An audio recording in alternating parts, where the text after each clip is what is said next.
Hey, what's up, everybody? Dan Tortora here of Superpowered Pop, and we are inside of Parker Banner, Kent, and Wayne. So as you know, whenever we bring you Superpowered Pop with Dan Tortora, we are inside of the Parker Banner, Kent, and Wayne studios, and now we're literally inside of Parker Banner, Kent, and Wayne on 21500 Catawba Ave, Suite A in Cornelius, North Carolina, just outside of Charlotte. And so I am here with Wonder Woman.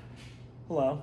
And we are discussing Peacemaker, which is in the new DCU, DC Studios, and what is run by Peter Safran and James Gunn. So we're heading into that final episode, so you could feel free to put in the comments what you think is going to happen, what you're hoping happens, because this is supposed to lead us, episode 8, this final episode, and this Peacemaker season 2, is supposed to bring us into the second Superman movie, which follows the one that we just saw, to bring us into Man of Tomorrow. So we already know that it has to do with Lex, and we know that that piece is there as Rick Flag Sr. went and spoke with Lex Luthor to get the technology, and that technology is what Sidney Happerson was able to locate very quickly, which I guess, I don't think it's like a plot hole, or I don't think it's like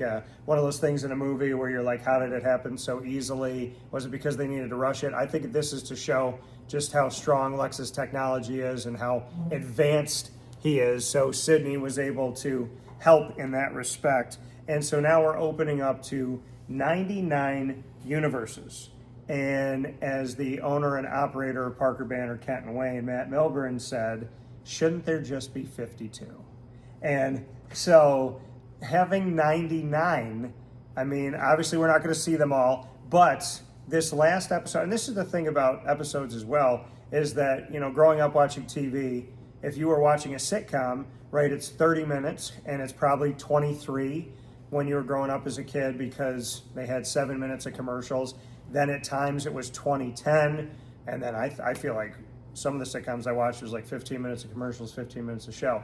Well, in the case of Peacemaker, they don't have to adhere to every episode's half an hour or 45 minutes or an hour. So episode 7, the Keith of it all, that episode was very short. It was under 40 minutes.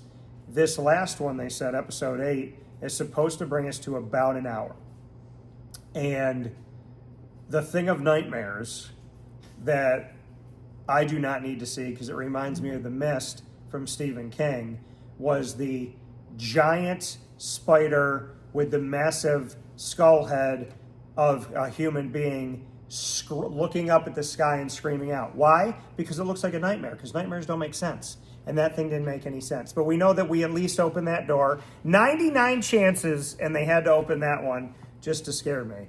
And we also know that there's, I'm going to call it the Mario universe, the mushroom universe, where there's something crawling in this Candyland mushroom-esque universe, and we know that they're looking for something, and they're wearing these space-type suits, obviously, so that they can breathe in these atmospheres, because they don't know what to expect once they go into each of these universes. They're not like Peacemaker. He's just going to open a door and walk into it and see what happens. He's not thinking about oxygen and hydrogen and all that good stuff, carbon dioxide. He's just going to go.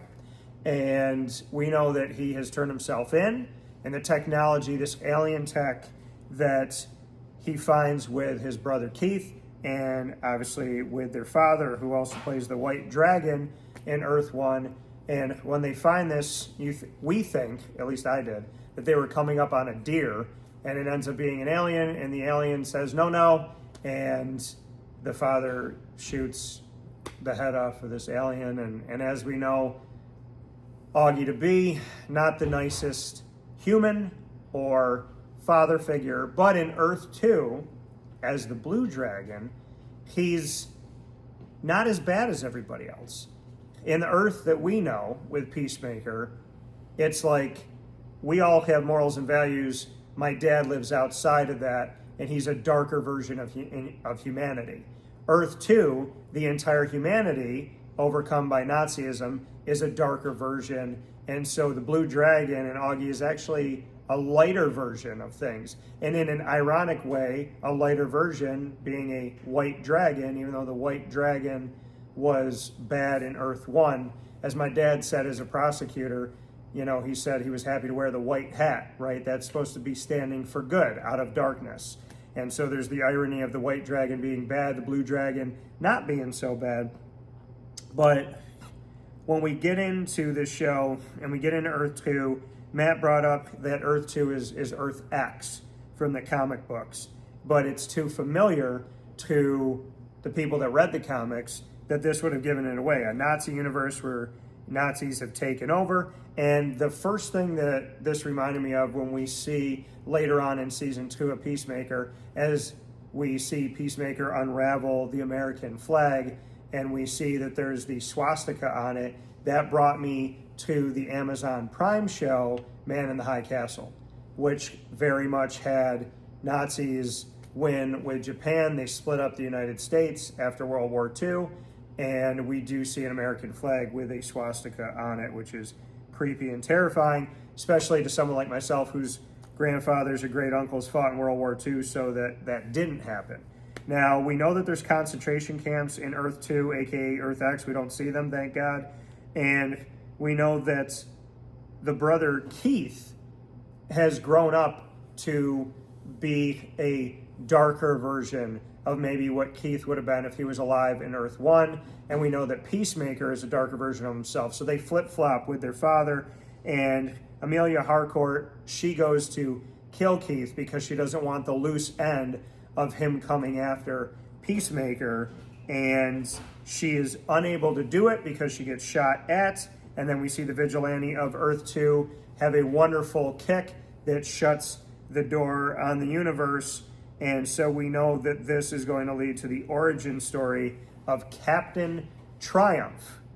And I'm excited to see how he's going to show up and where he's going to show up and what Peacemaker is going to be in the future, where he's going to be. Adebayo, Economos, being in this, Amelia Harcourt. I never knew that I would like this ragtag kind of vigilante, but in a way, heroes at times, that they're working in this world behind the scenes of James Gunn's Suicide Squad, but in actuality, they go beyond the kind of dark side of that Suicide Squad and everything that we see with Amanda Waller, and that her daughter is going to do better.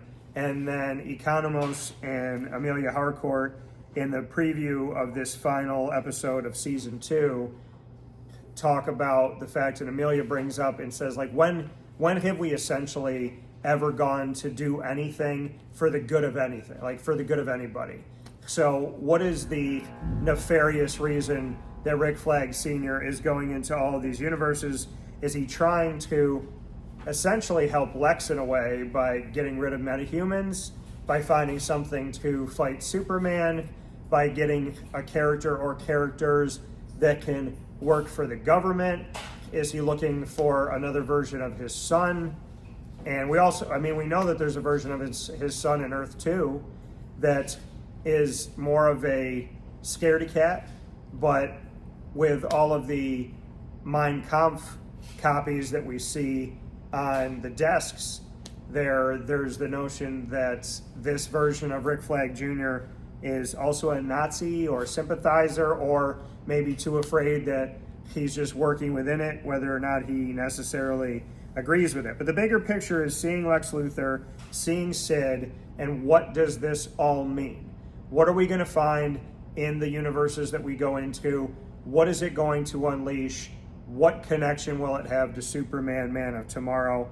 The thing that I love about this is that Peacemaker came before James Gunn took over DC and made the new DCU and DC Studios. But now James Gunn working on this and leaning into this character of John Cena that I think John does so well. And, he is my favorite wrestler. I got to meet him in person. He was extremely nice. So to share a real short story here before we hop out from Parker Banner, Kent, and Wayne in this edition of Superpowered Pop about Peacemaker, I was down in Orlando at a Magic playoff game, and they were facing the Boston Celtics. at what was the Amway Arena before they upgraded to the Amway Center, which is now the Kia Center. And so I'm covering the team, I'm in the media, and I was on crutches because I had gotten injured. And I was talking to one of the photographers, and she said, let's go down the court, let's try and meet John Cena. Like, who's going to stop us? We have our credentials. So we go down to the court, and you have to step down and then step up onto the court itself. And so I'm on the court with my crutches, Cena's in the crowd, game's over, and she motions to Cena, and she was like, he wants to meet you, pointing to me, and John says to me, come up. And I'm like, I can't go up there, I have crutches, and like, it was too tight, like, how am I gonna get up the bleachers? And so he looks at me again, and he motions to me again, and then he looks at a woman that's sitting next to him, and like, people think this woman and other people just wanted to talk to him, ask for his autograph or whatever, take pictures with him. And he looked at me and he goes, hey, my man, I'm coming to you. He gets up, he tells everybody to wait. He comes all the way down the bleachers, steps down, steps up onto the court. He said, I'm sorry, man. He said, I realized you were on crutches, and so I was sitting here going like, why am I asking you to come to me? I'm gonna come to you. Super nice, took a picture with me, put his arm around me, and really showed his humanity and his humility and a lack of an ego. So I am a big fan of John Cena in general, so I'm gonna go see his stuff and give it a shot. I think he's done a tremendous job with Peacemaker. I hope that there is another season of Peacemaker, but having Creature Commandos and TV in DC and movies in DC all link. What did James Gunn say at the panel that I was at last year's New York Comic Con for 2024? He made the statement that whoever you, like if you hear a voice in Creature Commandos and they're playing someone in a cartoon, the voice of that actor or actress, whoever they're playing, if that character comes into a live action TV show or film, then whoever voiced the character will play the character in the movies. That means that David Harbour would be Frankenstein's monster, and obviously we've already seen that with Rick Flag Sr. coming from Creature Commandos into season 2 of Peacemaker. So the fact that everything is continuous in DC and that James Gunn and Peter Safran are working all these things together so the voices stay the voices, the people and the characters and the metahumans stay who they are, and we're not seeing different ones. Now, a character I love that Peter Safran worked on that was also pre-James Gunn, but James Gunn decided to keep and release the movie when he didn't have to, because remember, they didn't release the Batgirl movie, but decides to release Blue Beetle, and there is the hope by some that Blue Beetle is going to show up in this last Peacemaker episode for the finale of season 2. I can't wait to see Blue Beetle again. I'm excited. We already know that Booster Gold is supposed to have his show, and Blue Beetle is supposed to be a part of that, and so maybe that's a buddy cop thing that'll happen in some way, shape, or form. But I like what James Gunn's doing, and by the way, he's known for Guardians of the Galaxy, and Peacemaker kind of has a theming of that, and the ragtag group, right? Just because it's not a tree or a talking raccoon, we can still get the essence and the theme of it all. And if you look at it, when it says directed by James Gunn, you see the writing and the actual writing that they choose, the font that they choose, and the neon light kind of flickering looks just like Guardians of the Galaxy when it says directed by James Gunn. So I don't think that's a mistake either. I'm excited for what's to come. I'm looking forward to it. What will Captain Triumph do? What is Lex's bigger plan? Because we know he was so many steps ahead of Superman and what we saw in this most recent iteration, in the first DC Studios iteration of Superman. So excited, looking forward to it. Leave in the comments what you hope to see, what you think is going to happen. And in the meantime, I will converse with Gal Gadot here and we'll see what she thinks. Have a wonderful night or day, whenever you're watching this, from Parker, Banner, Kent, and Wayne on 21500 Catawba Ave, Suite A, Cornelius, North Carolina, the place that I think you should drive to, take a train to, an Uber to, a taxi to, a bus to, or, like I've done, take a plane. I won't go to a comic book shop down the street from me because I come here. And it's firmly because of Matt Milburn and his team that I've been doing this since 2019, I believe.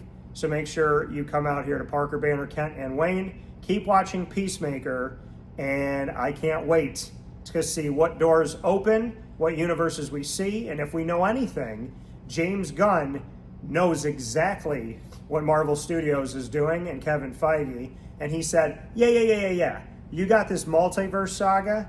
Well, I'm going to jump right into DC Studios, right into the DCU, bring you Superman, have this ability to go within different realms and portals and pocket universes. I'm going to open us up to a grandiose thing in the first movie, and then I'm going to give Peacemaker alien tech that's going to let him go into the lobby of 99 universes, because James Gunn is wasting no time. And basically, he looked at Marvel Studios and said, all right, chess move. Let's see what you do here. What's your queen doing? What's your king doing? What's up with that rook? Because he's playing the long game, and I think he's playing it well. We'll talk with you soon, and remember, your true hero lies within.